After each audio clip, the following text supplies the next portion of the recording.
Who got that fire? Who got that fire? Yo, this your girl Legendary Miss T. You know what I'm saying? Your boy Mont, you know I'm here with Fiend. And I want y'all to check me out on Who Got That Fire with my partner, Fiend. You know what I'm saying? Who got that fire? Y'all tap in. You know what it is. Okay. Who got that fire? Want you pass me the green so I get higher? I wanna know who got that fire? Episode 3-5. Who got that fire? You heard me? So, for the record, I mean, you just tuned in. You feel me? I'm with Mont. And look, it's like he walked in the door or something. It's like the doorbell rang for you to let y'all know you should wake y'all ass up and you should be on, homie. This is Mont from Heartfelt Music, Heartfelt Entertainment. You heard me? We got a single out right now called Run That Shit. You heard me? You heard me? That bitch is that yeah too. Feel me? But for the record, Mont, for those who may possibly don't know you, you know what I'm saying? What are some things within the city that are like obviously like key points that people should know Mont from? Well, they probably know me from the No Unplugged documentary I did. I might probably interviewed every artist in the city. That's I'm all. talking about from KLC. I even got Snoop Dogg. Wow. I got Cupid, Captain Charles, Wild Wayne, any BTY Youngin, any artists you could think about. Mm-hmm. You know what I'm saying? I got, you know what I'm saying? I done dealt with them. I have music with Marcello. I got music with BTY Youngin, Young Greatness, wow. The Cannibal. A lot of artists that's from here, Magnolia Chop, right. 3D Not T. I got 2 records with her. Dope. And I'm just a community figure when it comes to, the industry, the music industry. That's dope. You know what I'm saying? No Unplugged. How long did you do that? It was, I think it was a year process. Me and the cameraman, Kevin, we actually directed it and produced it. And it was like a year. I think it took a year. But we went all over the world. You know what I'm saying? And just what we was trying to do was, like everybody was talking about putting the industry infrastructure together. Right. So I just kind of wanted the people to see a visual of what it would look like to see everybody in one picture. I got you. And that's what we was trying to do. So that's where you see me rapping to all the artists. You know what I'm saying? A lot of people see me rapping to Slim Birdman's brother. They just see me rapping to T Grizzly. All these different artists. They just see me rapping to Monica. Okay. To you name an artist, I actually rapped to them. I conversed. Ran lyrics or conversion? No, I ran lyrics. You're gonna get these balls right quick. Yeah, you're gonna get these balls. But it just in the spirit of hip hop, you know what I'm saying? For sure. And even DMX, rest in peace. And I know you work with DMX, you work with Rough Riders and things. So even DMX co-signed it. Jada Kiss co-signed it. So I would rap with them, but at the same time we would have a hip hop conversation. For sure, of course. And, we would talk about their history and how they feel about the South, the music in the South, and things of that nature. And it actually started with 3D Not T. She asked me to rap for her. That's what's up. And when she asked me to rap for her, I was like, man, it sparked the thought, like Tupac said. You know what I'm saying? She sparked the thought. Inspired something. She inspired us. So tell me this out. How long ago was this No Unplugged run? This No Unplugged run was, man, probably I say like about 3 years ago. 3 years ago. Okay. Maybe 4. Okay. All right. Okay. That's not bad. It's like almost 2019, 2020, something like that. Around that time, because I got incarcerated, and I had to coach the other director, co-director through prison. Wow. So hold on. Mont, you was incarcerated. So let's take this back. Let's take this back. No Unplugged. Shout out to everybody that he named on that period. All those artists that gave him interviews. Yeah. All those artists that listened to him run some bars. You know what I'm saying? All the artists that shared time with him. Those that are here and those that are gone. You know what I'm saying? Yeah, shout out to all those people. Rest in peace for sure. You was incarcerated. Were you doing music before you got incarcerated? Yes, I was doing music. I started doing music at 7. Rest in peace, my mom. Okay. She used to sing. God bless the queen, man. So at 7. At 7. Wow. So I was dealing with it then. But I first recorded, I was probably maybe 12. I'm talking about outside the tape cassette, like how we used to do it and put it on the tape cassette. For sure. I mean, actually recording and going punch in, like how they say Wayne and Jigga do. I was doing that then. And this guy named Earl Williams, Earl, and he was from Oakdale. And it was another Caucasian guy, a friend of mine. They would record. So we was going to West Jeff. And that was a high school in Jefferson Parish. Okay. And we was going to West Jeff, and I was just in the gym and started rapping. They knew I rap. I used to rap to myself and wouldn't want to display it. But they knew then once the females heard me rap, they was like, man, you really can rap. So the females co-signed it for real? Yeah, they co-signed it. Yeah, that's one thing co-signed. You out there pursuing your music career. And this is something to me I think that we shared. Of course you want to be known as a dope MC and respected by your peers, but when the girls give you that salute, like, I see you, baby. You know what I'm saying? And we might have was at Helen Cox, so it's been a long time. Right. But the crazy part is, I'm about to tell you, I was in gym I was on the music program. I was going to do music, and I wanted to actually play the flute. Nice. So a lot of men against the flute. I don't know why. But being dope on the instrument is being dope on the instrument. It was a dope instrument, so I was like, man, I like the sound of the flute. So the teacher wanted me to play the drums first. He wanted to teach us every instrument. Okay. And me at the time, in my young age, I ain't look at it like, he about to teach me everything. Right. I just wanted to play what I wanted to play. He's going to have y'all on some Prince shit. He was going to have us on a whole nother level. Yeah, on some Prince shit. I we had a bunch of men in the band class. I got you. So all the women was in the gym. Okay. So you had a choice. All the women was in gym. They was in gym. All of them. I'm thinking like, man, all the pretty girls over there. So the man was like, well, if you don't want to beat on the drum pad, he was like, you got a choice. You can go to the gym or you can stay in band class. I actually went to band class, but ironically, I still end up in music because when I went to gym class, that's when they put me in a cipher and I started rapping. I got you. And I still ended up in music. Okay. So that's what, 12, 13? Like 12, 11, 13. Okay. So boom. So you got the cosign by them that you got talent. Yes. The validation. Even though you're doing your thing already, you know that was them giving you a little validation. They were giving a little validation. Then this guy here, he used to mimic all y'all stuff. Miss T in the building.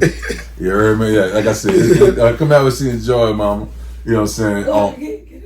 Well, have a seat, whatever. It's whatever. It's whatever. Yeah. So what I'm saying is, so between 11 and 13, you didn't realize that, they own me a little bit. Yeah, and what took me to the bringer to where it's like, well, I really could do this is this guy, he used to press the CDs up. He used to mimic the covers that, Cash Money and Lil Lemon had. He used to mimic the covers. Okay, like the pen and picture covers. Yeah, he would take some kind of way, he would do it when we was young. Right. And he would have the cover, like he could put your picture on there, and he'll make the cover, he'll make a CD, we'll make the tape, and he used to go to school and he'll sell them. And then the girls told me, it was like, man, you really nice, like he's making money off those CDs, you ain't getting no money off that. And I was like, damn, I ain't worrying about that. I ain't looking at it like it sounds so venomous, for you to be at school chilling and they hit you with the fire compliment. Boy, you sound good. He's selling that shit you doing. You ain't making no money off that. Yeah, they trying to get under your skin a little bit. They was giving you the update, you feel me? But they was trying to get you to go punch somebody in the face. They were trying to get me to go. They were trying to get it out of you. I know they kept coming. You a player. I ain't tripping all that. My name out there, I ain't tripping like that. And this is on the WB, the West Bank. Yes, on the West Bank. What part of the West Bank? I'm from Harvey. Harvey, no doubt. So what was that like? See, I'm from the East Bank, so we didn't know much about the West Bank outside of whatever we did on the West Bank. It's like a country town on the West Bank. It's a misinterpretation of the West Bank, right? It's a misinterpretation of the West Bank because I feel like you got to go to know. You know what I'm saying? Right. And I'm quite sure it's probably you got to go to know, but right? it's real nice. I'm gonna say this. I'm gonna say this because, like, where I'm from, I'm from Harvey, so I'm from behind the state building, DMV. Okay. So when you look at it, we had this group called the Harvey Hustlers, right? Right. So when you look at what's the origin of that? Was that during you 11 through 13? Was that before or after that? Well, Harvey Hustlers. Allegedly, the Feds said it was before my time. The Feds' interpretation of that this was BL. It was before Elmont. It was pre Elmont, but it came into fruition when in my time. For sure. So so they claimed they had an investigation over 30 years or whatever. Like 30 years. Yeah, and then they brought out the sons was offsprings. Hold on, is that like statute of limitations 20 years? Well, we live, yeah, baby. Elmont, he's a business player. He got calls coming in. You don't know what this might be. Y'all privy to him getting his call handlers. He might have just told somebody behind $1 million deals. Now I'm doing this. Who got this fire? And if I'm gonna get back with you, so it's more important than you already know. So when I look at it, like when you do, the American Gangster, right? The Cali projects and Harvey was like the only two hoods they actually work. They had the American Gangster documentary about. Oh, so I'm just putting that down. Wait! American Gangster documentary. Yeah, they did a Reels TV documentary. Now, picture. I'm not privy to the American Gangster documentary. I'm thinking you about to talk about the movie. So I gotta tap back into that. So look, we gotta. If you're tuned in, you need to tap into the American Gangster documentary, which showcases on the West Bank and the Cali. Yeah, it's on Reels TV. On Reels TV, for sure. And the reason why I brought that up, because like a lot of people from across the river, from the 10th Ward stuff, was around our way. Okay. And the girls who was from Miss Tracy, shout out Miss Tracy, Pee Wee, and all them, sure. they would say, "Oh man, y'all just like the guys over there," because they had a misinterpretation of people from the West Bend. They thought we was country, like Miss T said. For sure. So when they seen the stuff that we did and realized, you just like them guys over here. Sure. You know what I'm saying? Right. It's just that it just looked different. I got you. The scenery looked different. I got you. And growing up, when we grew up, like a project is different. The project you dominate. Right. You protected by that project. The guys in the streets, we roam the streets a little different. You know what I'm saying? Right. You might catch me uptown, downtown. You might catch me. You know what I'm saying? Because so you're active. Yeah, but then you're different between the project guy. He in his project. Right. He rarely come out. That's his safe haven. I got you. You know what I'm saying? So, the living on the West Bank, the same thing is, people getting money. We get a lot of money on it, and a lot of our community, like the community I come from, it was like Black Wall Street. For sure. Like, meaning we had Baker's Corner. Like, I see black men had their own shops. They paved their own roads. They had businesses. Right. The drug dealers actually had Central 21. They was flipping houses, and all this was going on. Like the money, a lot of smart money was going on over here where we was at. Smart money. A lot of smart money was going over here. Yeah, so break that down right quick, real short. What do you mean by smart money? I mean, smart money. A person, taking their money and washing their money and putting it to things that are acquiring assets. Life hack. That's a life. He gave you a life hack. Right there for those out there thinking that you're going Balenciaga shopping crazy, and you just spending it on liabilities and no assets. You know what I mean? Yeah, because the key to actually winning out here is actually making your access pay for your liabilities. Making your access pay for your liabilities. The life hack. Yeah, it's a life hack. That's a life hack. It's a life hack right there. You got to get it like that because you're gonna be losing. You're gonna be losing. That's just like. Because that's like having a car. You got a foreign car, right? But they got this app called Two Road, right? But you so worried about the possession of the car, like I don't want nobody in my car, right? But at the same time, why I can't be making the money while I'm doing something else and making some more money? As a business person, you shouldn't be attached to nothing but each other. That's what I'm saying. You know what I'm saying? Right. So that is another life hack. Now listen, you thought he was just. I don't know what you thought he was as just an artist or something, but as you can see that, the young player got more layers to himself. You know what I'm saying? This is the whole purpose of this interview is who got that fire. See, you're not just getting one flame. All pilots lit over here, baby. He got all pilots lit on the stove, pursuing, doing different things that can bring in different streams of income. Now to go back to your youth of the girls trying to psych you up to go punch that dude in the face for selling your music. You know what I'm saying? You know what I'm saying? So you hear that, and what's the move in school after that? So they hearing you, they see you got some swag with you, got some style with you. Where do you go from there as a youth in your teens? Well, actually, I was selling, I was selling drugs. So Right. it's like I'm the one that brought the weed to school. It's okay. You don't gotta be ashamed. Yeah. I don't want you to be ashamed. we don't bash or.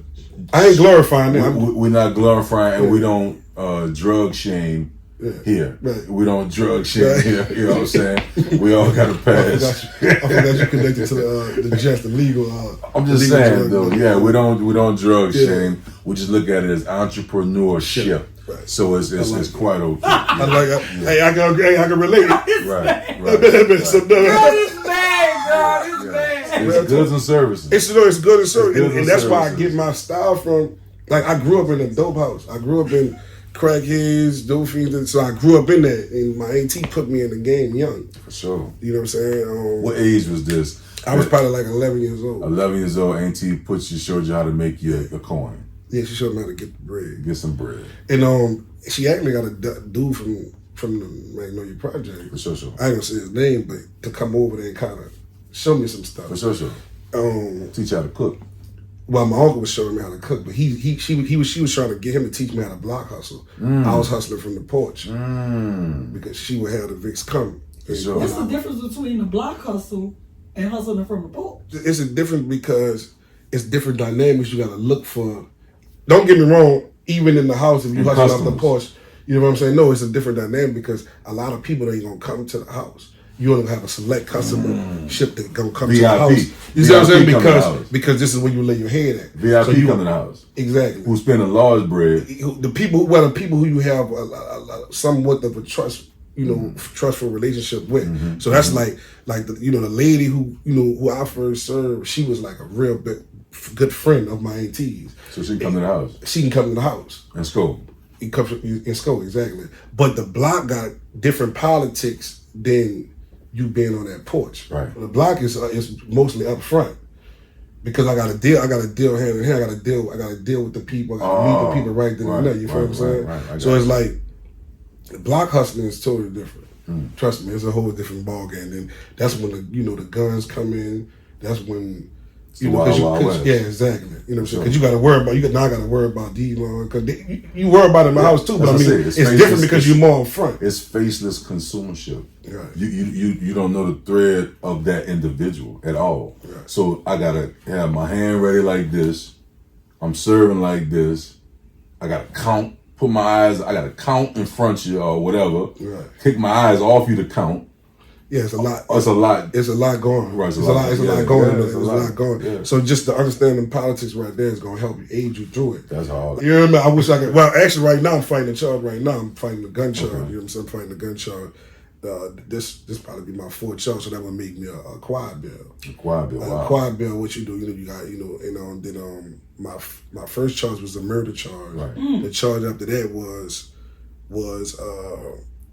a vest, SKS, pills, and weed, and I was running a dope house. Right. But like I say, I never did any drugs. I was addicted to the hustle.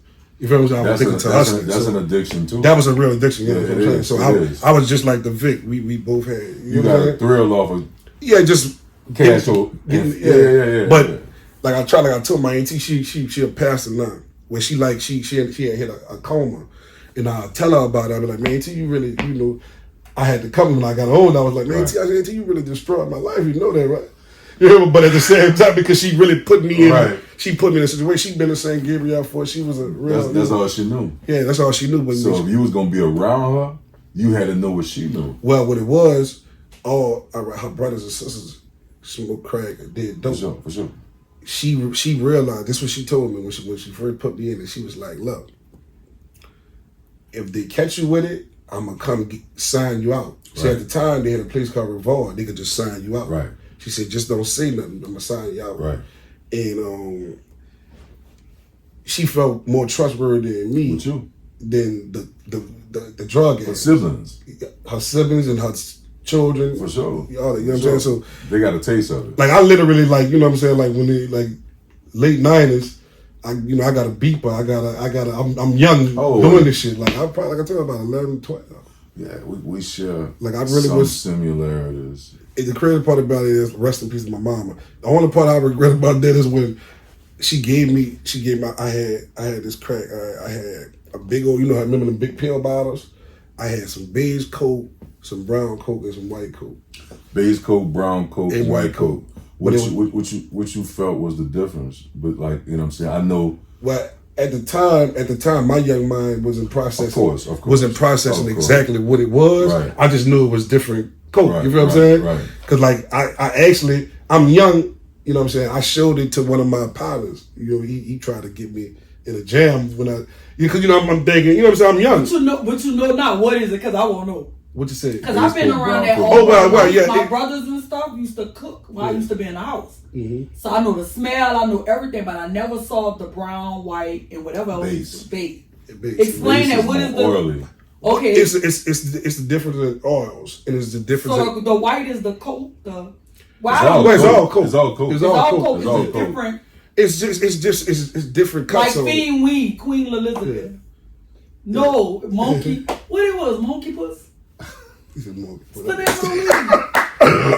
I think the strain Gorilla Glue. that you had was Gorilla Glue. Yeah. Well, it's all the oils, and there's a difference in cut. Right. It's the way they cut it. You feel what I'm saying? It's the way it's gonna taste and the way it's gonna smoke. So you became an expert on digging in your craft because you was addicted to selling the drugs. Yeah. So you got like kind of focus on it, so you know about your product. That was options. Yeah. Well, like I say, when we was in the house, my brother, they seen me. I was telling this the other day. I don't know if I did it on the interview or whatever, but it was on the interview. I did it on the reels, and I was telling them about. No, it was with Cello last night. About Cello last night on live. It was with Cello. I was talking to Cello, and we had a little discussion on, and we was talking about certain people is not hustlers. Right. Yeah. Certain people had fell into a good pot of gumbo. You see what I'm saying? Like, you got a lot of people think they hustlers but you fell into a good pot of gumbo. That don't make you a hustler. Because what's going to determine your hustlers after you don't have those resources. I dated somebody, right? And they some kind of way we found the person package. And they always told me when I met them that there was a big heroin user or dealer. No, dealer. Right. But we ran into something that I gave him to sell, and he couldn't do it. He couldn't sell it? He couldn't sell it, so he lied. Like he sold it? He lied about what he was doing. Oh, yeah, for sure. Because I risked my life doing something for him. Getting this. Yeah. Yeah. And he didn't know what to do. Yeah, see, that happens. So I agree with that. That's everybody not a hustler. Everybody, like I say, everybody talk a lot, but don't do what they say. That's what I'm saying. It's the good pot of gumbo they fell into. Them dudes, a lot of people not hustlers. You see what I'm saying? So it's like, I just so happened to fall into a situation where my family was dealing with this. Like I say, I grew up around dope fiend. Still to this day, I put it like this: I just left a house just now of somebody complaining about my auntie who smoked crack. She still smoking. She probably in her 60s. But crack and coke are manageable drugs, meaning if you buy from the same people, right? It's called a functioning addict. A functioning addict. So coke and crack are functional drugs, right? So lawyers, be at the real, we just saw a guy on TV. He was like some representative somewhere, and he passed out in the car because he was smoking crack. He was smoking crack and fentanyl, right? And he was in the car, passed out, and the police walked up on him, and he got out the car. He got his tie on, loosened his button-up shirt, his slacks, and he still stunned, oh my God, they just walked up on me, and I was just smoking crack, right? And he man, I'm dealing with a bad divorce. He just went into that, right? And these are functioning addicts off of crack and cocaine. So for her to be 60 plus, whatever. her excuse is, cause I'm telling her, her son and her was arguing. They grown men, but I know they hard for certain things. So I'm trying to explain. I'm there right before this. I would have been late if I wouldn't have caught myself, cause I wanted to deal with it. But it's like, and I'm like, I'm telling them y'all grown men. You know what I'm saying? And, even though she have that, that's an addiction. You don't know what that's like because you never had that addiction. That's true. So he was like, that's an excuse. That's true too. That's true too. Yeah, that's true too. That's true too. But at the same time, even though it's an excuse, since you functional, you got to make the better moves. Now, if she won't help, she's been to St. Gabriel twice. This is my other auntie. And like my other auntie would say, because when she watched the interview, she always say, yeah, if you're going to tell them that I put you in the game, tell them the reason why I was selling it. And she said she started selling it to protect her brothers from the streets. What I find to be super unique about this is that your version of your real life experience on the West Bank, to me, I think is helpful so far already, and it's inspiring, bro. Like, you know what I'm saying? To be a youth and still be able to still be here and to recall these things, to be able to use these as references, it's still powerful. They got people that are going to be able to tap into you, right? Just so far where we are already, and could be like, not feel alone, to know that they live exactly what you live like or something similar to it, right? Two, to know that there is a tomorrow out of this yesterday. Some people don't think that that's possible. Facts. You know what I'm saying? And some people won't know that you're going to have all kind of walks of life in your family and you can coexist. I don't have to judge you. This who you are. And that's what I want to say. I see some in one of my songs, and I was saying, Black and Mild producer called The Streets Got a Hold of Me, and I was like, I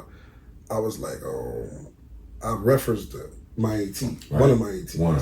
And I was like, I see she think Coke love her. You know what I'm saying? I said, she's still my queen. Don't ask me why I love her. And you know what I'm saying? Because I still love her. Unconditional. It's unconditional love. For sure. So what I'm saying is, I don't judge them. I don't judge no person who deal in drugs because I've seen it my whole life. For sure. And these people they functional. They functional. You know what I'm saying? But They just got their vices. For Exactly. Sure. For sure. So your perspective of where you was at your age is going to be automatically different than mine. Yeah. Because what you've seen, I might have seen what you've seen. You see what I'm saying? Like you might have been in the project. They got a dope house, a line around the corner. I used to come to the projects when I was young, when they was on top of the roof with the cup. You know what I'm saying? Yeah, we didn't. I didn't grow up in a project. Yeah. I grew up in the Sixth Ward, which considered a hood. But my grown fourplex complex, downstairs was a crack house. Yeah. Other side was a damn church. My grandma was a bishop, but on the other side, my cousin them cooking. Yeah, they had the whole block. My mama was a drug dealer, so service. I can relate to what you talking about. Goods and services. And not saying that because I don't sell no drugs. I tried, and my cousin took it out of my hand and said, "Motherfucker, you do it again, I'm gonna beat your ass." And I was so scared of my cousin whooping. Right. I ain't never. That's all it took was that one. But time. I was around that environment, so when I be hearing you about cutting and cooking, I'm like.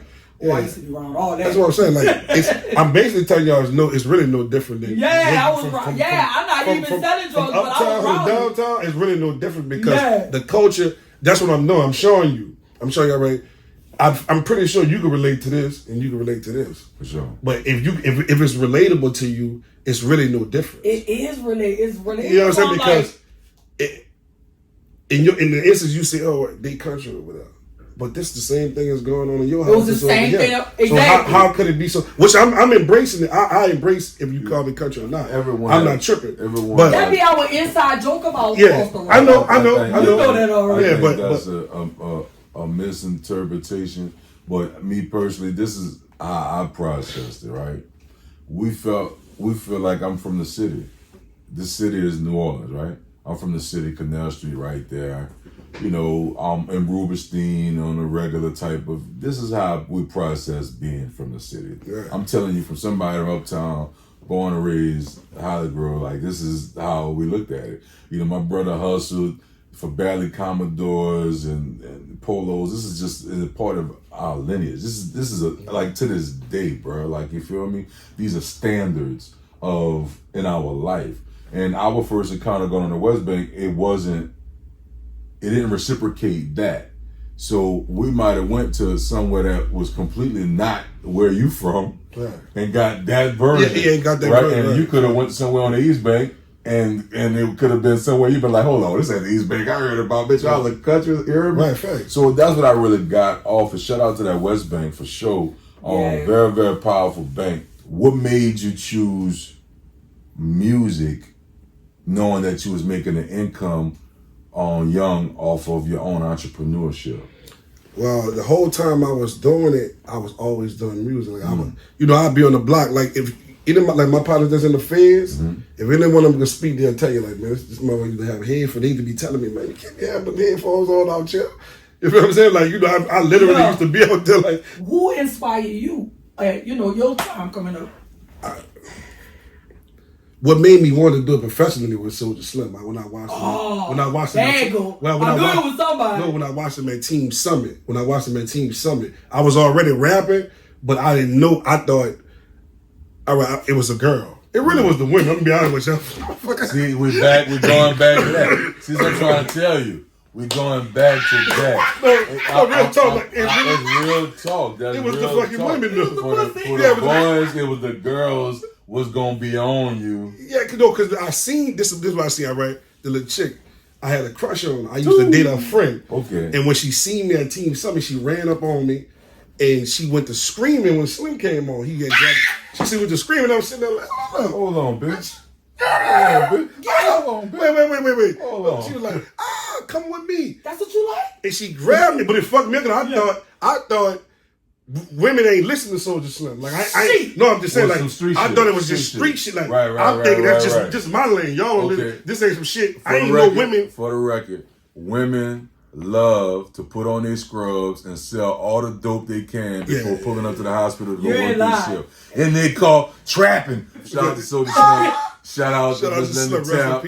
Shout out to Lil Soulja Slim. Lil Soulja Slim. And shout out to Peaches. G.I. And Peaches too. I fuck with all of them. Right. I fuck with every last. So this was the steering wheel in your back. Well, he liked the fact that it's women. See, I've been pulling. I know better. I know I was not alone. I was not alone. We real brothers and sisters. We just got different mamas. Look, I felt the same way he felt. I was like, you ain't telling us stuff. No, but listen. You just wasn't looking at your niggas like, oh, all right, look. Girls, like, girls, I gotta put it. Girls. No, let me put it in perspective. Let me put it in perspective. No, because it wasn't just her. It was the whole New Orleans. Check it out. Yeah. Let me show you. No, let me show you. Did you go to the studio that night? Did you go to the studio that night, Rob? Did you hit the lab? I can't remember. But listen, I had the Eureka moment. Put it like this. I stopped. Listen, y'all know the moment on the movie when the man stopped and he just see everything right there. Right. You had that slow motion. I had that slow man. Listen to the fuck I'm talking about. That slow motion. You heard that slow motion? And look, she pulled me. Now I was somewhere else. Because when we go to Team Summit, if y'all remember Team Summit, we going. All my partners, we like we from the West Bank. We deep. When I tell you we so deep, but we all in here trying to get to cross the river, girl. We like we're trying to get the East Bank. I'm gonna give me a bitch from uptown. I'm gonna give me, this is what we own. So we betting this shit about the numbers. We like, whoever get the most numbers, it gonna get $100. Fire. Where how old y'all was then? We was teens. I can't remember my exact age. That was fire though, because we used to do that. Yeah, we really bet like everybody got $100. Whoever got the most numbers at the end of this motherfucking thing get the pot. Oh, that was dope. So that's our shit. No Limit was there. Maybe y'all was there. Mama there, Pete there. Mama there, Pete there. Well, Slim already was established, like within the hood, and by him doing the collaboration, with No Limit, it just heightened and it had his impact that much bigger because his people could really process that, like the thought of you made it. So they had to show out because he already was successful. He was successful. He already was successful. He got with peace. He dated a female in my hood. So he would pull up in the hood. It was a beautiful red female. Yellow thing? Yeah, we used to think. Lisa Simpson? Yeah, when he said red hating on me, we used to always tell her that was her. That was her, yeah. Red hating on me. Man, y'all was right. Yeah, we were talking. Shout out to Red that hate That's that all I shit. paid for. Yeah, Right? yeah, we used to be telling her that. Yeah, Red, like, yeah, he talking to you. You know he talking to yeah, you, he right? talking. Tell Ray, you know he talking about Yeah, you. we right? should, because you know, we know, yeah. What you think the most player line you could tell a woman when you walk up to her? You got one chance to walk up on. What you think? What's to be said? I just say, excuse me, how you doing, man? Could I get a moment with you? Two. Okay. All right. Okay. And what's next after that? Well, if she say, it depends on what she says, her Okay. reaction. So I'm going off her reaction. So whatever she says, she might say, oh, I got an old man. Or she might say, I don't like men. I say, if she say I don't like men, I say, me neither. Two. You know what I mean? If I like, if Birdman hand rub. yeah, Look, I'm rubbing mine too. yeah, me neither. You know what I'm saying? Yeah, so, yeah. you know, if she say I got a boyfriend, I say that sounds personal. I didn't need to know that. That's not information. You get macking one-on-one with You- this Elmont interview too, just to be clear. You know, I'm a breakthrough. You said I'm a break. I'm a breakthrough, and I say edible arrangements and shit. Like I find out when you working and flush you with edible arrangements. Your coworkers see this and they ain't getting this, and they gonna be thinking about their man, and Now, they see, gonna that put is that plot. pressure. They gonna put that pressure on you and be like, That, girl, that right who there, is this? that's plot. See, because he's going off the fact that the reaction of her community. I'm looking at the whole See scale. that? Of shit. See, he's strategic. That's strategic. Y'all about to have me hot. Yeah, Y'all yeah. got me under the bus. They gonna make her call him. You personally. You got all my friends. I know got you looking. bad with me. I didn't do that for you. I really liked you, so we don't be like So Elmont, you heard me? Entrepreneur, macaroni. I'm glad you had kind of describe on how you would ex a girl out. Well, it's different women though. No, but okay. It so depends what on you how do you with the dress. hoes? It depends So on how what you you dress. do with the hoes? It depends on how you dress. See, So if you go on how they look. I know how a whole look, and I know how You a know hoe what walk, she and I looking know- for. Listen, I know a whole look, walk, and mannerism. Look, Reason being, I done been walk. chosen. If you don't understand the economy, or you don't understand budgeting or economics, shit like that, when I'm dealing with a woman, this is shit that I'm thinking about when I'm trying to make her mine. I need her to understand all this, and I need her to proceed as such. So it's like this here.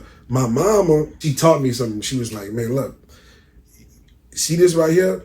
This man give me this because of this, that, and the third, right? She said, but I don't never want you to give your whole check to a woman. She said, now, if you like a girl, the only way to find out if she really likes you, she won't just try to take all your money from you. She said, so you know, of course you're going to do more than her, but you let her actions inspire you to do more than her. That's what she told me. She got to inspire you to want to do more. She got to inspire you. See, women don't want to inspire you. You grateful, and you grateful what a guy give you, you get more. Why we talking about purses when I could get this land and put some RVs on it? Fiend, we talked about that the other day. And get some land and put some RVs on this motherfucker and put that in your situation. And see that purse, you can easily get that purse, and then you ain't gotta buy the purse out. Do the credit game. You can do the credit game. They got credit cards in every major fucking outlet if you desire that specific purse. I talk you about see what I'm saying? that. Don't get me like wrong. that. Every once in a while, your woman want to see you peel some blues because that's a courting and the dating It's and cool. fun. But I agree with you 1,000%. She should treat you good to get that kind of stuff. That's what like you shouldn't give that to It because they got reciprocates. niggas is stupid. It reciprocates. Still be doing Alright, for listen. a bitch and a bitch ain't The 50-50 there for them. Yeah. The 50-50 thing. I feel like it's supposed to start right there. Because I can take this shit to another level. Because we got independent, dependent, and interdependence. Interdependence. Break it down. You hear me? Independent. Come on. Dependent Dependent. and And interdependence. interdependent. Break it down, man. Break that shit down. All right, now cool. Check this out. You got women that want to claim independence, Correct. but dependent. But dependent. So what that's called? How you gonna be? How, No. Say it again. Say it again. How you? Women that want to come off as independent. They got women that want to come but off as they're independent, but dependent. So okay, so that's the You can't dependent be part that. we talking about? No, I'm trying to break down the words you just said. I'm about to get that to you. Okay, all right. I'm about to get that. All right. Dependent. All right. If you're a strong black woman, we the only race. The black women, the only race that use that. I'm a strong black woman. Just that you hear other races saying that. No. They don't even say that. You know what I'm saying? But you claiming independence. Christina Aguilera had a song about Miss Independent and how she gonna break down when she find a real man. You feel what I'm saying? But women are by nature dependent on the masculinity and the masculine energy of a man. True. You see what I'm saying? So she screams out for her independence. I mean, for her to be dependent on that man, but she instead reiterates let him know that I'm independent. I don't need you. I don't. Da-da-da-da. But I come up with the conclusion that you can't be independent and be dependent at the same time. And the reason why I say that is because a relationship like that will never work when a woman got that mentality or the ideology. It's never going to work. The relationship that's going to work is dealing with interdependence, which we work together as a team. I feel that. So that's what I was trying to find with the inter. It's teamwork. It's that 50% that the women don't want to do. And what I mean is, so now we get back to the inspiration. If I start off at 50, your actions is going to make the playing field unlevel because you're going to inspire me to push past 50. I'm going to give you, let's do 100%. I'm going to give you 1,000. When I started tapping in my femininity, couldn't get it out. Yeah. But I attract different kind of guys. No man want a girl that's acting like a man. I'm about to say, like I used to tell my female friend, I say, listen, I don't want a man. I'm not attracted to men. Sweetie, you tripping. All that hollering and all that, I don't do that. I get out the car, disappear, never talk to you, and put you on block. I'm going to holler at you. I can't fuck with it like that. That's too much stress, energy. I ain't got time for that. You have to show a person how to love you by how you love yourself. Right. You can't bring your past relationships into a present or a future relationship. That is the key of starting in relationships, business relationships, whatever, right? Yeah. Period, right? And then from there, it's a matter of you showing a person how to treat you. You might don't like a lot of salt in your food. You showing a person how to love you, like by how you love yourself. And what I come to find out is if once a person gets in your space and energy and want to, endure being around you, they're gonna learn the things that how you treat you. Who got that fire? Won't you pass me